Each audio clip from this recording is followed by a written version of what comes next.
Meresahkan warga Pondok Melati, Kota Bekasi, Jawa Barat, pelaku pelecehan yang sehari-hari dikenal sebagai terapis pengobatan alternatif masih buron.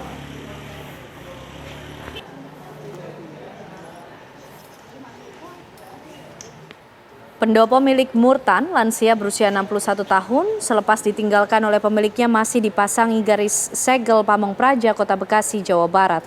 Selain untuk praktek pengobatan, di pondok itu sering dijadikan tempat majelis zikir warga dari luar untuk berzikir dan mengaji.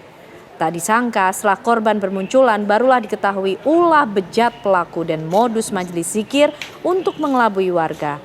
Belakangan pelaku juga diketahui sebagai pedagang ikan di pasar. Saat ini terduga pelaku melarikan diri setelah korban melaporkan kasusnya ke Unit Perlindungan Perempuan dan Anak atau PPA Polres Metro Bekasi Kota dan ke Wali Kota Bekasi.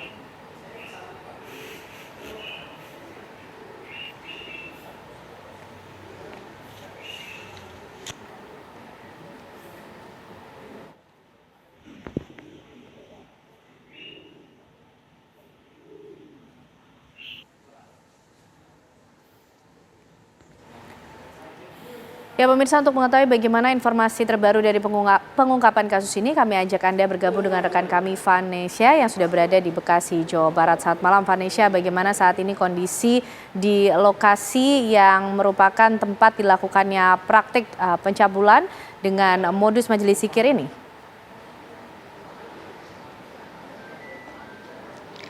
Ya, selamat malam pemirsa, dan saat ini saya sudah berada di depan rumah terduga pelaku pelecehan seksual berkedok pengobatan alternatif di sekitar Bekasi. Dan saat ini pemirsa, untuk lokasi rumah sendiri sudah disegel oleh pihak kepolisian dan juga untuk pelaku sendiri diketahui sudah meninggalkan rumah ini sejak berita ini mulai tercuat ke publik. Diketahui pelaku sendiri sudah terakhir meninggalkan rumah sejak hari Kamis minggu lalu, di mana kasus ini sempat menggegerkan warga sekitar karena kasus ini sudah terjadi di tahun 2016 maksud kami, dan juga baru diketahui akhir-akhir ini karena ada salah satu korban yang akhirnya berani mengakui kepada salah satu wali kota Bekasi. Dan saat ini pemirsa, kami sudah menghadirkan kepada Anda salah satu sekretaris RT di dekat lokasi kejadian, Pak Hartono, yang akan memberitahukan lebih lanjut soal kejadian ini. Selamat malam Pak Hartono. Malam Mbak.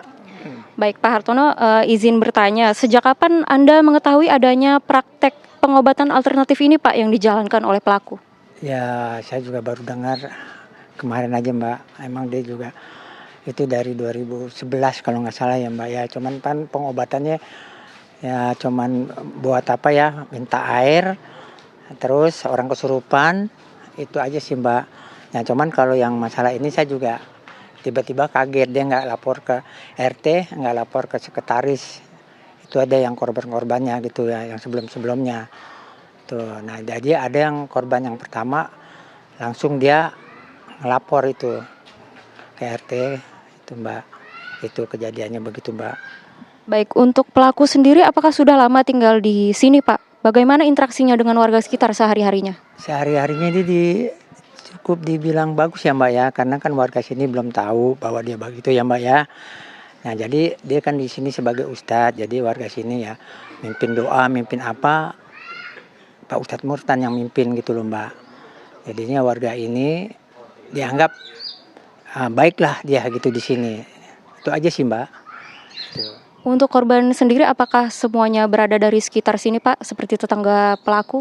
Di sini ada sekitar ada 4 orang ya, yang lainnya dari luar ya mungkin, terus dari RT yang lainnya juga ada gitu loh Mbak. Itu. Apakah pelaku ini memiliki izin Pak atau sebelumnya udah meminta izin kepada RT terkait prakteknya ini? Ya kalau izin sih cuman itu yang saya bilang, izinnya cuman pengobatan doang.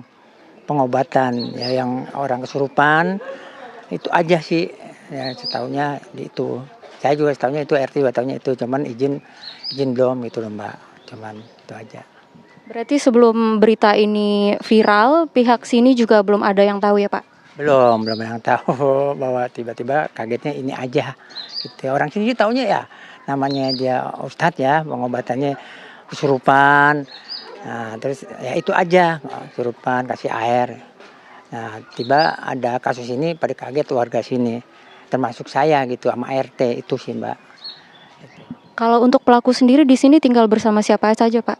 Di sini dia tinggal sama istri, sama anaknya, sama mantunya gitu.